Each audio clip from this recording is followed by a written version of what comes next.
en nuestro segundo domingo. Es increíble lo que Dios está haciendo. Y sabes, cada semana tenemos que recordar algo súper importante, que al venir a la reunión con la iglesia, no en la iglesia, porque el edificio no es la iglesia somos nosotros, y que al venir a la reunión con la iglesia, se trata del Señor y no de nosotros. Se trata de adorarlo a Él y no satisfacer nuestros gustos. Se trata de explotar en adoración para el Rey, no de venir a poner la mano y decirle dame, dame, dame. Para eso tenemos toda la semana nuestro tiempo personal con el Señor, para decirle dame, quiero, necesito. Pero el domingo, cuando nos reunimos como iglesia, nos reunimos para explotar en adoración, para decirle gracias Dios. Toda esta semana has sido fiel, toda esta semana hemos experimentado tu amor, tu misericordia, tu provisión. Lo único que puedo hacer hoy, Señor, es adorarte, porque tú eres digno. Amén. Si estás hoy por primera vez, mi nombre es Luis Peralta. Tengo la bendición de estar al frente de lo que es Iglesia Bray, parte del equipo pastoral de Bray Church, y qué bueno que estás con nosotros. ¿Tienes tu Biblia? Ábrela en Hechos capítulo 4. ¿No tienes Biblia? Levanta la mano y tenemos unas Biblias ahí que podemos facilitarte, podemos prestarte para que la uses hoy. Es importante que abras tu Biblia, ya sea en papel o en el teléfono, porque al final lo que importa es lo que la Biblia nos dice, no la opinión del que está hablando, sino lo que la Biblia nos dice. Entonces, si la tienes, ábrela en Hechos capítulo 4. Y ve conmigo al versículo 1. Vamos a leer los primeros 14 versículos el día de hoy. Este domingo iniciamos una miniserie de 5 domingos que trata sobre las características de un discípulo en Bray. ¿Qué es un discípulo en Bray? ¿Qué es lo que esperamos buscar en cada uno de nosotros? Y la característica que veremos hoy es que un discípulo brave es un discípulo audaz, y de eso vamos a hablar. Hechos capítulo 4, cuando lo tengas dime listo. ¿Listo? Ahí donde estás sentado, acompáñame a la lectura del versículo 1 al 14. Mientras ellos hablaban al pueblo, se les echaron encima los sacerdotes, el capitán de la guardia del templo y los saduceos, indignados porque enseñaban al pueblo y anunciaban en Jesús la resurrección de los muertos. Les echaron mano y los pusieron en la cárcel hasta el día siguiente, pues ya era tarde. Pero muchos de los que habían oído el mensaje creyeron, llegando al número de los hombres como a 5,000. Versículo 5. Y sucedió que al día siguiente se reunieron en Jerusalén sus gobernantes, ancianos y escribas. Estaban allí el sumo sacerdote Anás, Caifás, Juan y Alejandro, y todos los que eran del linaje de los sumos sacerdotes. Y habiéndolos puesto en medio de ellos, les interrogaron: ¿con qué poder o en qué nombre habéis hecho esto? Entonces Pedro, lleno del Espíritu, le dijo: gobernantes y ancianos del pueblo, si se nos está interrogando hoy por causa del beneficio hecho a un hombre enfermo, ¿de qué manera éste ha sido sanado? Sabed todos vosotros y todo el pueblo de Israel que en el nombre de Jesucristo el Nazareno, a quien vosotros crucificasteis y a quien Dios resucitó entre los muertos, por él este hombre se halla aquí sano delante de vosotros. Este Jesús es la piedra desechada por vosotros, los constructores, pero que ha venido a ser la piedra angular. Y en ninguno otro hay salvación, porque no hay otro nombre bajo el cielo dado a los hombres en el cual podamos ser salvos. Al ver la confianza de Pedro y de Juan, y dándose cuenta de que eran hombres sin letras y sin preparación, se maravillaban y reconocían que ellos habían estado con Jesús. Y viendo junto a ellos de pie al hombre que había sido sanado, ¿qué dice tu Biblia al final? No tenían nada que decir en su contra. Padre, gracias. Gracias por tu palabra, Señor. Gracias por la forma en que vas a hablar a nuestra vida, por la forma en que has estado hablando a mi corazón a través de esto. Y ayúdanos, Dios, por favor, a no solamente ser oidores, sino hacedores de tu palabra. Ayúdanos a recordar, Señor, que se trata de ti. Ayúdanos a recordar, Señor, que tú nos llamas a ser discípulos y que esperas de nosotros que bajo el poder del Espíritu Santo podamos ser audaces para compartir las buenas nuevas. En el nombre poderoso de Jesús, la iglesia dice amén. Amén. Mira, una de las características de un discípulo brave, o que buscamos desarrollar en un discípulo de iglesia brave, es la audacia para compartir el evangelio. Y cuando pensamos en audacia, ¿a qué nos referimos? Y sé que algunos de ustedes están preguntando: ¿a qué se refiere con audacia, pastor? ¿Qué es audacia? Miren qué buenas preguntas hacen ustedes. Déjenme decirle, en audacia, Una persona audaz, o la palabra audaz significa también arriesgado, atrevido, osado, valiente, decidido. Una persona audaz manifiesta todo eso. Una persona audaz es atrevida, una persona audaz es osada, una persona audaz es atrevida. Y no estoy hablando de que sea irrespetuosa, porque una cosa es ser irrespetuoso y otra cosa es ser atrevido. Son dos cosas diferentes. Ahora, lo contrario de una persona audaz, lo opuesto sería una persona cobarde, una persona tímida, una persona pasiva. Si no me dicen, no hago. Sí sé que se quemó el foco, pero hasta que no me digan que hay que cambiarlo, aun cuando tenga el foco al lado, pues no lo cambio. Esa persona no es audaz. Quiero compartir el evangelio, pero me da miedo a que me rechacen. Esa persona no es audaz. Es lo contrario a eso. Y Dios espera de nosotros, como sus discípulos, que seamos audaces. Ahora, ¿por qué es necesario ser audaz en nuestros días? Hoy más que nunca, si tú eres un discípulo de Cristo, necesitas ser audaz. Hoy más que nunca necesitamos ser audaces. ¿Por qué? Porque hoy en día la palabra de Dios ofende a muchos. ¿Se han dado cuenta? Les puedes hablar de cualquier cosa, pero les empiezas a mostrar la palabra de Dios y mucha gente se ofende, mucha gente se lastima, mucha gente no le gusta. Tuve la bendición el día viernes de hacer una boda. Pero el jueves, durante la cena de la práctica de la boda, sucedió algo curioso. Se acerca uno de los caballeros de la boda y me dice: mira, yo estuve hace unos años en una boda y me gustó mucho, porque la persona que la hizo no mencionó nada de religión, no mencionó nada de religiosidad, y me encantó esa boda.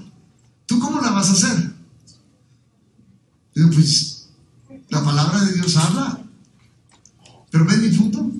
En cosas tan mínimas la gente está buscando eliminar la palabra de Dios. Y hoy en día hay tres cosas o tres puntos de tensión en nuestra sociedad. Yo no sé si te has dado cuenta de eso, pero uno de los puntos de tensión más fuerte es todo el movimiento LGBT plus al cuadrado, raíz cuadrada, multiplicado por no sé qué potencia. Cada día ni ellos mismos saben cuántos son ahora.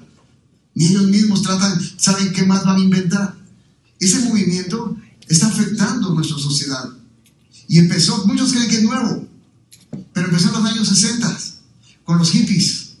Y fue subiendo de tono y subiendo de tono, y como una rana, cuando la pones en una olla de agua fría y la pones a hervir a fuego lento, cuando la sociedad se vino a dar cuenta, estaba hirviendo dentro del agua.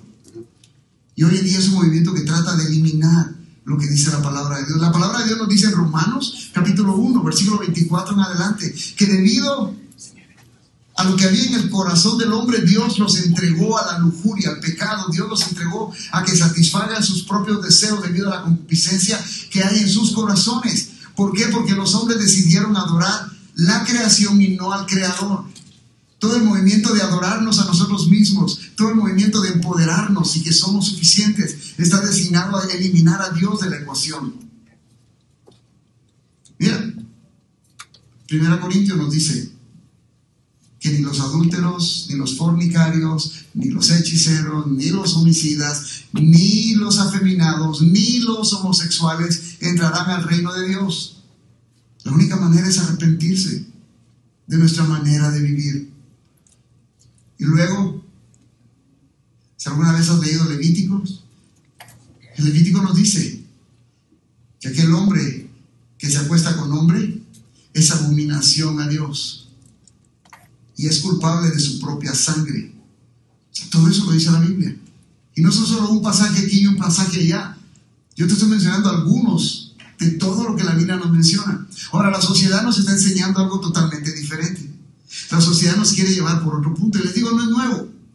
Pero encontré un artículo, y se lo voy a leer, de la revista New York Times. Este artículo fue escrito el 7 de abril de 2015 por el escritor Frank Boone. Y el artículo tenía como título: la homosexualidad y el cristianismo no tienen por qué estar en conflicto. Interesante. Y lo cito: la homosexualidad y el cristianismo no tienen por qué estar en conflicto en ninguna iglesia.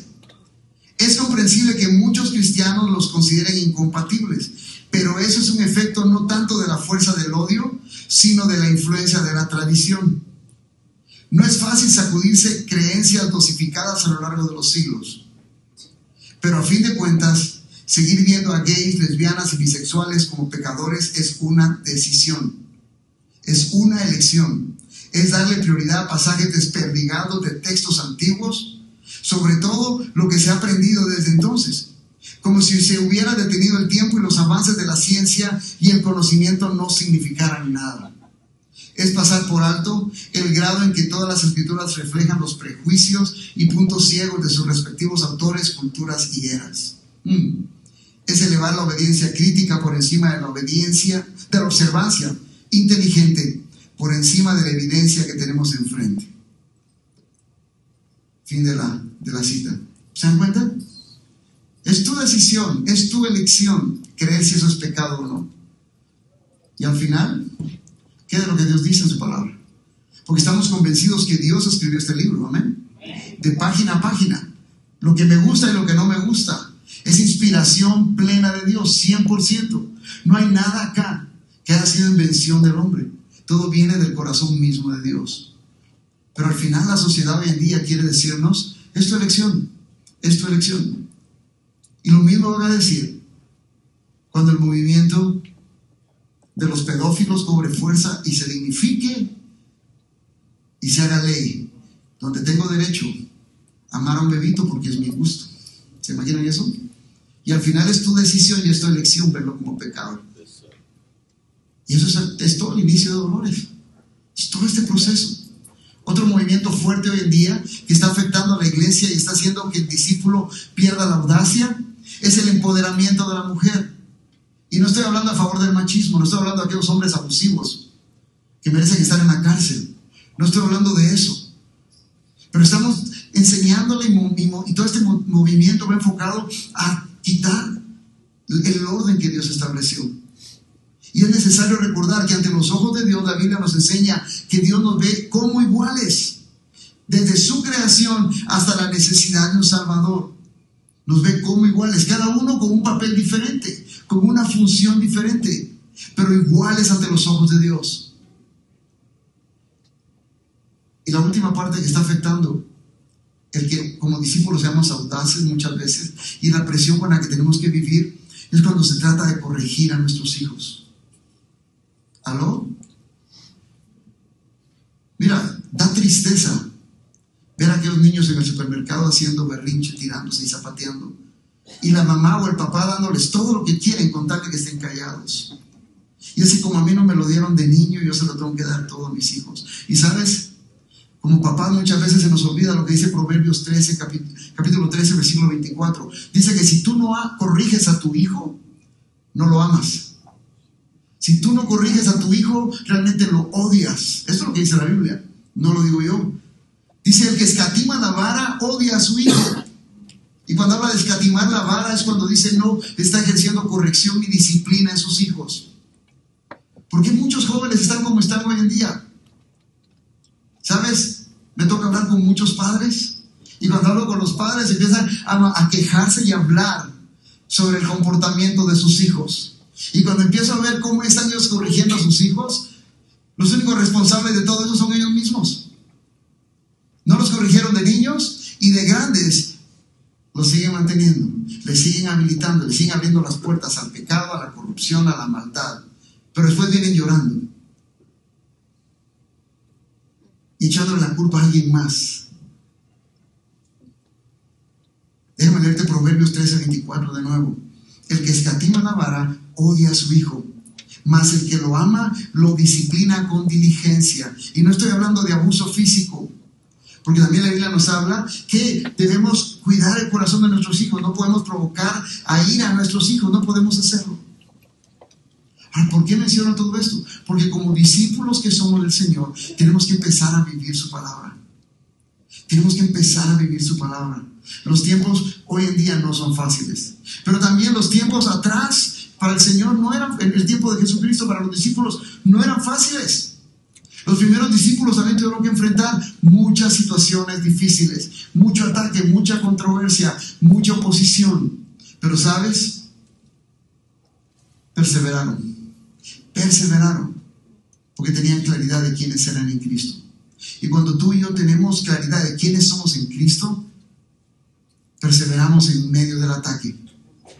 Un discípulo brave va a perseverar en medio del ataque. Versículo 1, versículo 3. Miren, ese punto, antes de ese momento, todo parecía que iba viento en popa. ¿Te das cuenta? ¿Te das cuenta? Si vas conmigo, abre de nuevo. Versículo 1. Dice que ellos estaban hablando al pueblo. Y si ves el versículo anterior, el capítulo anterior, iba Pedro y Juan, sanan a un cojo, la gente los seguía, la gente los admiraba, la gente los aplaudía. Qué bueno, qué bonito, qué alegre. Todo estaba marchando bien para los apóstoles.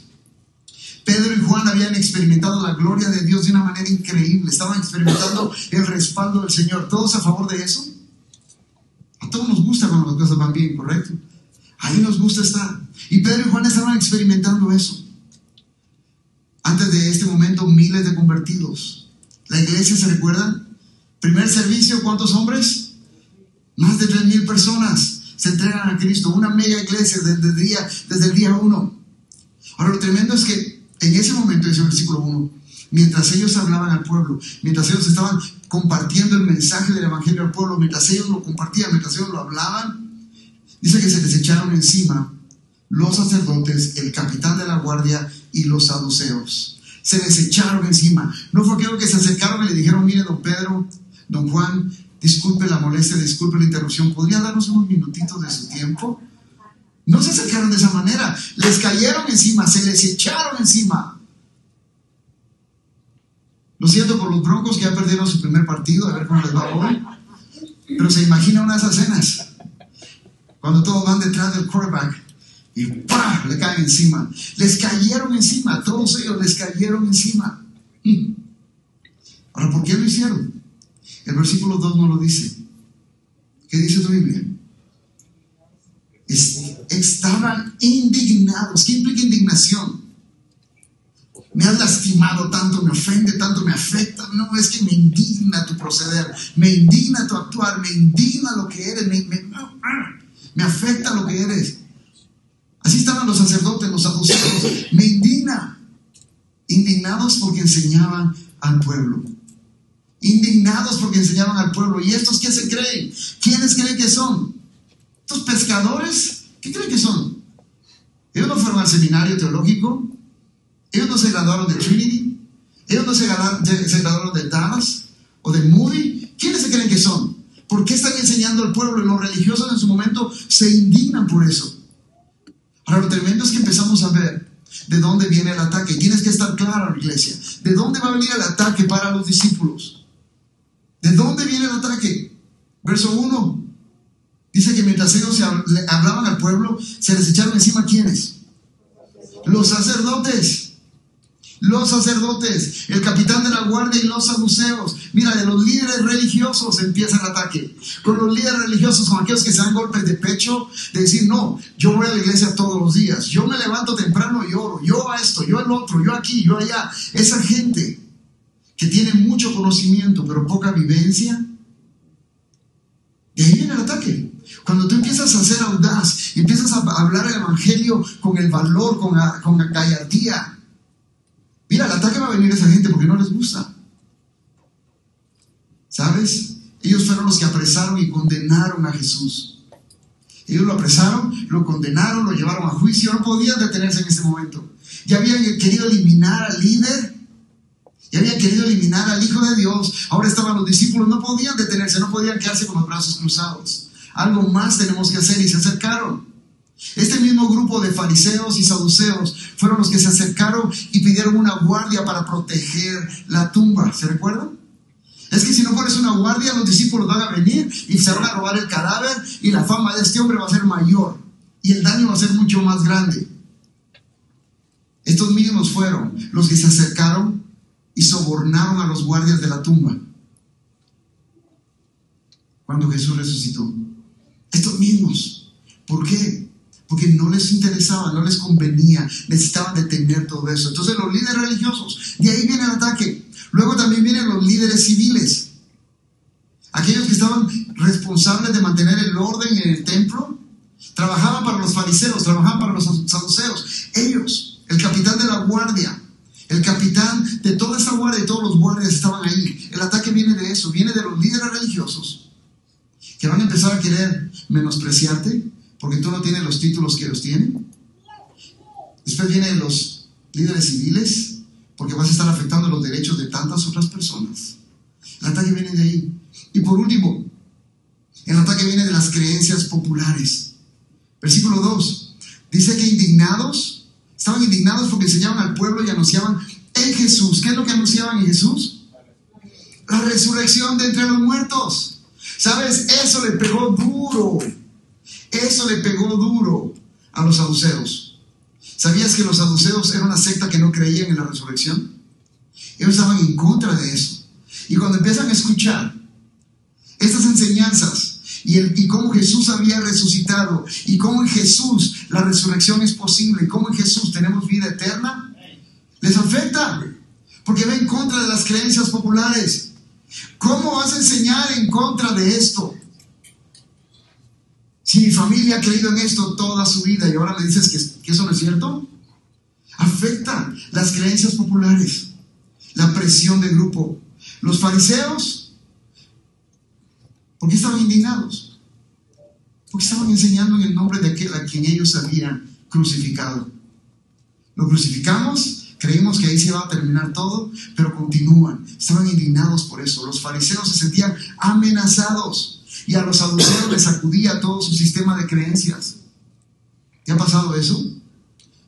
Mira, muchas veces las creencias populares o las tradiciones, no todas las tradiciones son malas, pero muchas van en contra de lo que la palabra de Dios dice. ¿Te recuerdas de alguna en este momento que te haya afectado? Mire, lo triste es que a veces como iglesia, como discípulos, jalamos muchas de esas tradiciones que están en contra de la Biblia a la iglesia. ¿Quiere un ejemplo? Gracias por preguntarme y pedirme un ejemplo. Gracias. ¿Has recibido alguna cadenita o lo has puesto alguna vez? Tengo un angelito que me cuida desde el cielo. Y entiendo que es parte del proceso de duelo. Pero el problema es cuando me lo estoy creyendo. Y tristemente muchos cristianos no lo creemos. Jalamos ese tipo de tradiciones. Nuestros seres queridos mueren y a la presencia del Señor, ausente del cuerpo, presente con el Señor. Y ya no hay ninguna conexión, no hay nada que puedan hacer por nosotros, mucho menos cuidarnos. Yo les digo a mis hijas, cuando me muera, por favor no van a estar diciendo eso.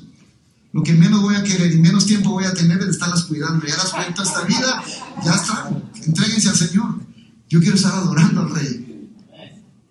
Entonces las creencias populares. Dios nos llama, familia, a permanecer firmes en la fe. Dios nos llama a permanecer inmovibles en la fe. El apóstol Pablo le dice a los corintios en 1 Corintios 15: por tanto, mis amados hermanos, estad firmes y constantes, abundando siempre en toda la obra del Señor, sabiendo que vuestro trabajo por el Señor no es en vano. Como discípulos, estamos llamados a ser discípulos audaces. Empezamos a ser audaces cuando permanecemos firmes en el Señor, cuando no nos cansamos de hacer el bien, cuando no nos cansamos de compartir, porque tenemos claro y entendemos que nuestro servicio al Señor no es en vano. Mira, en Guatemala decimos que en guerra avisada no muere soldado. Y Jesús nos lo avisó, Jesús nos lo dijo. Jesús nos lo dice en Mateo capítulo 10, anota esta cita, versículos 17 y 18, la buscas en tu casa. Mateo le habla a los discípulos y nos habla a nosotros: pero cuidaos de los hombres, porque los entregarán a los tribunales y os azotarán en sus sinagogas, y seréis llevados delante de gobernadores y reyes por mi causa. Nos advierte, estad preparados para eso, porque eso viene. Ahora, en todo lo que Dios permite que llegue a nuestra vida hay un propósito. Y mira, y el propósito nos lo dice ahí mismo al final del versículo 18. Serán llevados delante de gobernadores y reyes por mi causa, como un testimonio a ellos y a los gentiles. ¿Lo ves? Pedro, Juan ya sabían, esto viene. Pero estén preparados, porque cuando esto venga, lo van a usar para llevar testimonio a aquellas personas que de otra manera no lo hubieran escuchado. Increíble. Mira, versículo 3: les echaron mano y los pusieron en la cárcel hasta el día siguiente, pues ya era tarde. ¿Te imaginas? Los metieron presos. Y esas prisiones no son como las de hoy en día. Y no sabiendo que las de hoy en día son un lujo, pero las de antes eran peor. Y ahí estaban toda la noche, Pedro y Juan, presos toda la noche porque era muy tarde, ¿no? Los magistrados, los jueces no podían atenderlos. Quédense ahí hasta mañana. ¿Cómo crees que estuvo Pedro y Juan adentro? Llorando, pobrecitos de nosotros, cómo sufrimos por el evangelio, qué nos va a pasar. Y empezaron a llorar, Señor, de veras, mira cómo te servimos, mira cómo hablamos y así nos pagas, Señor, sufriendo. Honestidad en la iglesia, ¿cuántas veces ha sido esa nuestra actitud? Señor, pero mira, yo te amo, yo te sirvo, yo doy todo lo que tengo para ti, Señor, ¿por qué sufro, Señor? La pregunta debería ser, ¿qué esperas de mí? ¿Qué esperas de mí en medio de mi sufrimiento? La Biblia no nos lo dice, pero conociendo el carácter de Pedro y de Juan, yo creo que ellos estaban adentro, contentos, predicando, hablando del Señor. Seguían, habían presos ahí, habían soldados de la guardia que necesitaban escuchar el mensaje. Entonces un discípulo brave debe perseverar en medio del ataque. Un discípulo brave debe perseverar en medio de la oposición. Debe perseverar en medio de la oposición. Mira, la oposición es mucha, lo que vamos a enfrentar es mucho y cada vez más ser más fuerte y más fuerte y más fuerte. Y si no estamos conscientes de a quién servimos, fácilmente vamos a doblar las manos y nos vamos a rendir. ¿Sabes? Cuando las cosas no están saliendo como yo quiero que salgan, es cuando debo perseverar. Es fácil perseverar cuando voy caminando y está soleado a 72 grados y un vientecito fresco. Qué rico, ¿verdad? Pero debo perseverar cuando está a 114, soleado y con un 60% de humedad. Ahí tengo que mantenerme firme y perseverar. Mira, versículo 5 al 7. Dice que toda la élite religiosa se dio cita. Los discípulos enfrentaron oposición de nuevo, líderes políticos y religiosos. Versículo 5, ¿vas conmigo? Y sucedió que al día siguiente se reunieron en Jerusalén. ¿Quiénes? Sus gobernantes, ancianos y escribas. Estaban allí, versículo 6, el sumo sacerdote Anás, Caifás, Juan y Alejandro. ¿Se han dado cuenta cómo la religiosidad y la política caminan de la mano? Los políticos buscan a los religiosos en los momentos de elección. Y los religiosos quieren aprovechar eso para que su nombre crezca. Mírenme, yo soy. Y tenemos que orar por los políticos, tenemos que orar por aquellos que están en autoridad. La Biblia nos lo manda. No estoy hablando de eso. Estoy hablando de ese sincretismo que se da en ciertos momentos. Y no es nuevo. No es nuevo. Mira, los gobernantes, los ancianos, los escribas, estaban todos allí. Empiezan a buscar cómo se rascan la espalda unos a los otros. Anás y Caifás, suegro y yerno, estaban ahí metidos. Mira, por si no recuerdas quiénes fueron Anás y Caifás, fueron los que aconsejaron en Juan capítulo 18 y que promovieron que se liberara. ¿A quién pusieron a elegir al pueblo? ¿Entre Jesús y quién? Barrabás. Y Barrabás. En Juan 18. Estos dos fueron los que dijeron: es mejor que perezca un hombre y no todos. Y empezaron a promover y a decir a la gente: danos a Barrabás, danos a Barrabás. Ahí estaban ellos. Eran partícipes de todo eso. De Juan y Alejandro no se menciona nada, pero de alguna manera tienen que ser importantes porque estaban ahí. Líderes políticos y religiosos. También tenían oposición de parte de la presión del grupo. Y todos, dice el versículo 6, continúa diciendo el versículo 6. Y todos, que dicen, los que eran del linaje de los sumos sacerdotes. ¿Se imaginan la cantidad de gente que estaba ahí? Todos presionando, todos estaban ahí. Ahí estaban aquellos que dijeron: nosotros fuimos los primeros en hacer tacos para comprar el terreno. Nosotros tenemos derecho de hablar. No, nosotros fuimos también los primeros que compramos sillas. No, nosotros también fuimos los primeros en que venimos a barrer y a trapear el templo. Ahí estaban todos. Ahí estaba el primo del que era hermano del que fue chofer, del amigo de uno de los hijos de los sacerdotes. Toda esa gente estaba ahí. Todo el linaje, toda la parentela de los sumos sacerdotes. ¿Te imaginas qué cantidad de gente? Todos presionando a Juan, todos presionando a Pedro, todos tratando de encontrar la manera en que estos dos dejaran de enseñar en el nombre de Jesús. Dejaran de enseñar que en Jesús había resurrección y hay resurrección. Toda la presión del grupo. ¿Has estado en ese punto? ¿Hemos estado en esos momentos? Mira, en el trabajo, en la escuela, ¿cuántas veces te has limitado por el temor al que dirán? Honestidad en la iglesia. ¿Cuántas veces has tenido la oportunidad de por lo menos ponerte de pie y decir, oremos antes de comer? Y no lo has hecho porque te da miedo, porque te da temor, porque eres pasivo. ¿Cuántas veces en el trabajo has tenido la oportunidad de pararte firme y decir, no, yo no participo en eso, porque eso no glorifica a Dios? Yo no participo en eso porque eso es robo. Yo no participo. ¿Cuántas veces has tenido oportunidad de pararte firme y no lo has hecho? Mira, el discípulo brave tiene que ser audaz, tiene que hacerlo. Hace muchos años, en un pueblo en Guatemala, fuimos a hacer una actividad evangelística y el sacerdote, el sacristán, movieron a todo el pueblo. Y después de varias horas de estar compartiendo tratados y tocando puertas y compartiendo el evangelio, se acercó todo el pueblo y nos rodearon, nos cercaron con piedras, con machetes. Y nos dijeron, porque estábamos diciéndole a las personas que al día siguiente íbamos a regresar e íbamos a tener un servicio. Si regresan, mañana corre sangre. Regresamos a la casa donde estábamos hospedados y empezamos a orar.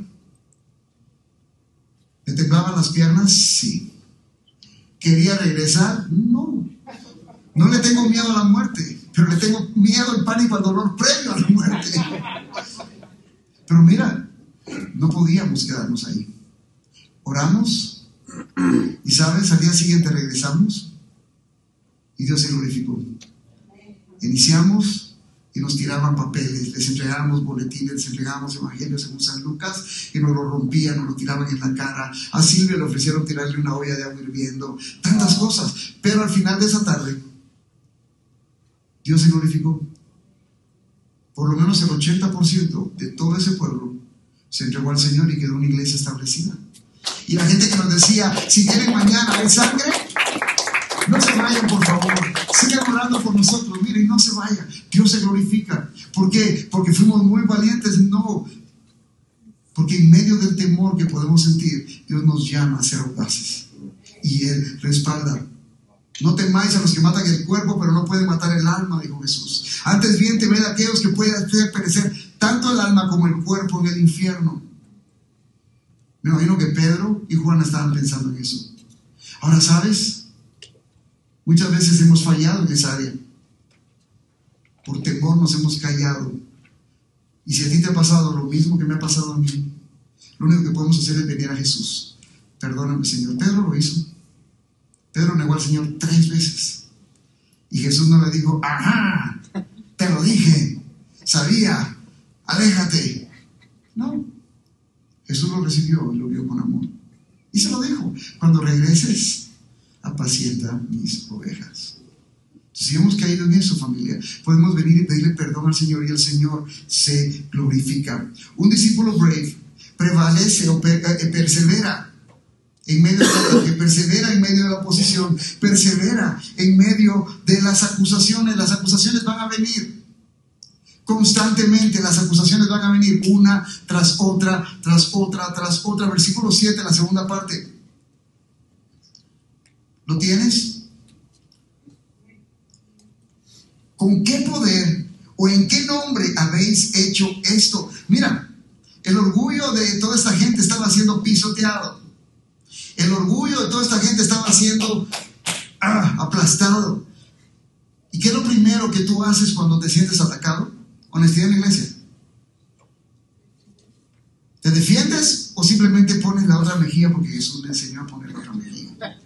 Nuestra primera reacción es defendernos y buscamos cómo contraatacar, buscamos cómo defendernos. Y es lo mismo que le está pasando a los fariseos y a los saduceos acá. Mira, aquel a que habían tratado de destruir, aquel a que habían tratado de menospreciar y hacerlo a un lado, permanecía. Lo tremendo es que no tiene ninguna acusación. No tenían fundamento. ¿Con qué poder o en qué nombre habéis hecho eso? Y es tremendo porque es en ese momento donde los acusados se convierten en ¿qué? En los acusadores. Es increíble cómo Dios viene y cuando somos audaces ante Él, somos osados, hacemos a un lado el temor que nos limita, Dios viene y le da vuelta a las cosas. Y la audacia de Pedro bajo el poder del Espíritu es increíble. Versículo 8. Entonces Pedro, lleno del Espíritu Santo, les dijo, en otras palabras, ¿saben qué les dijo en otras palabras? ¿Quieren saber en nombre de quién y con qué poder? De acuerdo, pongamos las cartas sobre la mesa. ¿Te imaginas ese momento? Yo me imagino a un Pedro, ahorita les digo en nombre de quién. No, que nos pongamos los guantes, ahorita les digo. ¿Quieren saber en nombre de quién y con qué poder? Ahorita se los digo. ¿Ustedes quieren saber con quién lo hice? En el nombre de Jesucristo. En el nombre de aquel al que ustedes mataron y condenaron y crucificaron. En el nombre de Jesucristo, del Nazareno. ¿Lo ves el versículo 8? A quien vosotros crucificasteis, a quien Dios resucitó de entre los muertos, en ese nombre y en su poder. ¿Te imaginas ese momento? Yo imagino a los fariseos y a los saduceos rasgándose las vestiduras. Yo imagino a un Pedro bajo el poder del Espíritu Santo ponerse de pie donde lo tuviera. En el nombre de Jesús, al que ustedes mataron, al que Dios resucitó. ¿Sabes cómo? Yo imagino a un Pedro en estas. In your face. ¿Te imaginas eso? Tengan para que se entretengan. ¿Quieren saber en el nombre de quién, en qué poder? Aquí está, en el nombre de Jesús, a ese al que ustedes mataron. ¿Y sabes? Y Pedro no se queda ahí. La audacia de Pedro, el valor de Pedro bajo el Espíritu Santo no se queda ahí. Versículo 11. Este Jesús es la piedra desechada por vosotros los constructores, pero ha venido a ser la piedra angular. ¿Y sabes? No solo los confronta, sino les abre la puerta para la esperanza. Y empieza a compartirles el Evangelio. La piedra desechada. ¿Se acuerdan de Jesús? ¿Se acuerdan de Jesús? Ustedes son los constructores, ustedes son los que tienen que estar administrando. Ustedes tienen que estar edificando. Pero ustedes desecharon a esa piedra.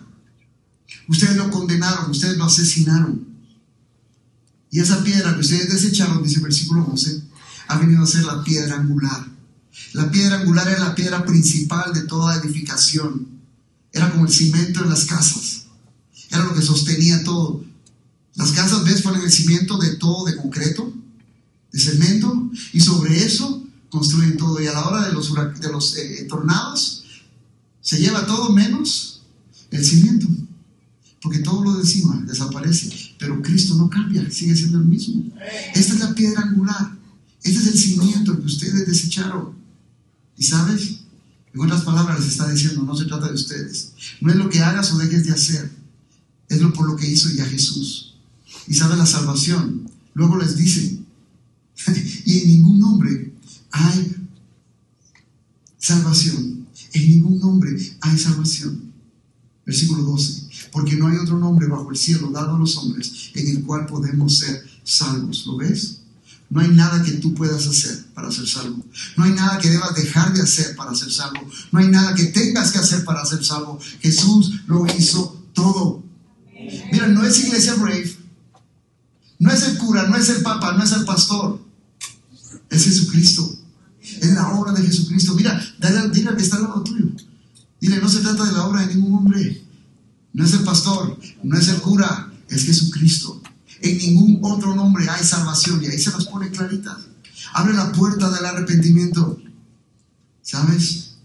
No me hubiera gustado estar en los zapatos de esa gente. ¿Te imaginas? ¿Te imaginas?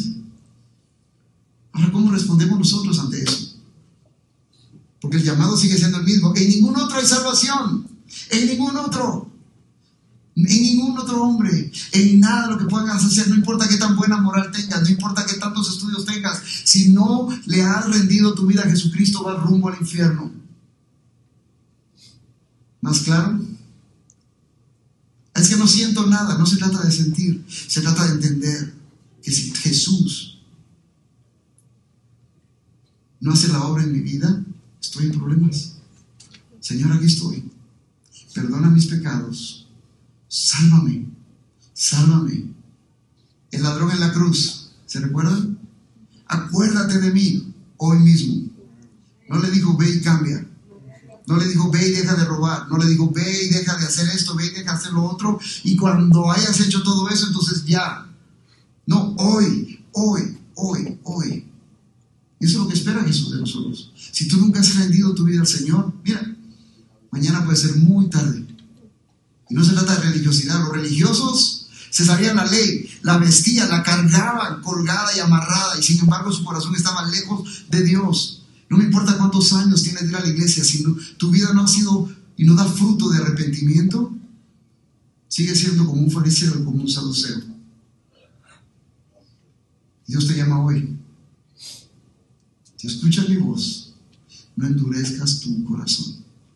Ven, comamos juntos, cenemos juntos. Es el llamado de Jesús para tu vida.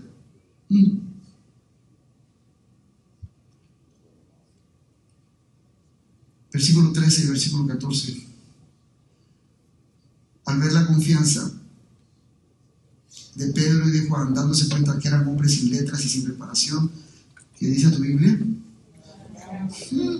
Y reconocían que ellos habían ¿qué? Estado con Jesús. ¡Wow! ¿Te das cuenta? Eran hombres del vulgo, eran pescadores, no tenían preparación, no tenían títulos, no tenían mayor cosa de este mundo que ofrecer. Sin embargo, la gente los veía y se maravillaban y reconocían que habían estado con Jesús. La pregunta es, ¿reconoce la gente que has estado con Jesús? ¿Reconoce la gente que estoy con Jesús? ¿Reconoce, ve la gente a Jesús en nosotros? Cuando la gente nos ve y nos escucha, se maravillan y se dan cuenta que Jesús está con nosotros y que nosotros estamos con Jesús. Porque al final del día, eso es lo que cuenta. Puedes hablar muchas cosas, pero si tu actuar no es congruente con tu hablar, simplemente eres un religioso más. Se maravillaban. Y lo tremendo es que no tenían nada que decir en su contra. Y sabes, cuando un discípulo brave persevera, el discípulo brave produce fruto. Vayan conmigo al versículo 4. Pensaron que se me había olvidado, ¿verdad? ¿Qué dice el versículo 4? Pero muchos de los que habían oído el mensaje creyeron, llegando el número de los hombres como a 5,000. ¿Cuántos creyeron en la primera prédica de Pedro? 3,000. ¿Cuántos creyeron en la segunda? 5,000. Ahora me llama la atención, porque dice muchos de los que habían oído el mensaje creyeron. No dice que todos, muchos. Siempre va a haber gente que rechaza el mensaje. Siempre va a haber gente que viene a la reunión de la iglesia y rechaza el mensaje. Siempre va a haber gente que los vas a invitar y van a venir por compromiso, pero están rechazando el mensaje. Siempre vamos a tener eso. Pero lo tremendo es que mientras más gente escuche, más gente cree, más gente recibe. No fueron todos, y fueron como 5,000 hombres, sin contar mujeres ni niños. O sea que había mucha gente. No todos van a creer, pero sí muchos van a escuchar. Ahora, ¿por qué creen que pasó eso?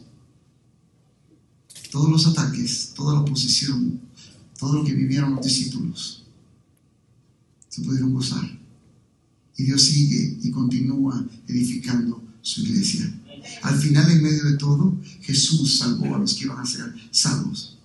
No todos, pero muchos. ¿Se imaginan qué manera de iniciar una iglesia? ¿Qué manera de iniciar una iglesia? Primer domingo, 5,000. 3,000. Segundo domingo, 5,000. Tercer domingo, ya no cabemos. Es el Señor edificando su iglesia. Es el Señor actuando. El Señor trabajando. ¿Cómo respondemos ante eso? Dios te llama a ser audaz. ¿Cómo actuarás esta semana? ¿Vas a actuar con temor o vas a compartir las buenas nuevas? ¿Vas a actuar con valentía o te vas a quedar callado? Al final del día, queremos escuchar las palabras del Señor que diga: buen siervo y fiel. En lo poco fuiste fiel, en lo mucho te pondré. Entra al gozo de tu Señor. Dios nos llama a producir fruto. Y en esto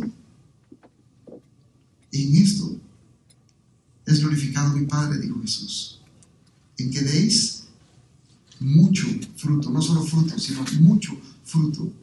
¿Por qué es importante dar mucho fruto? Porque así probáis. No dice así os convertís. Así probáis que sois mis discípulos. Cuando yo doy mucho fruto, manifiesto y se ve en mí que soy un discípulo de Jesús.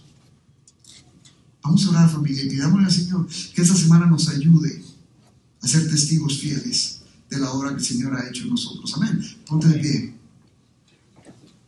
Padre,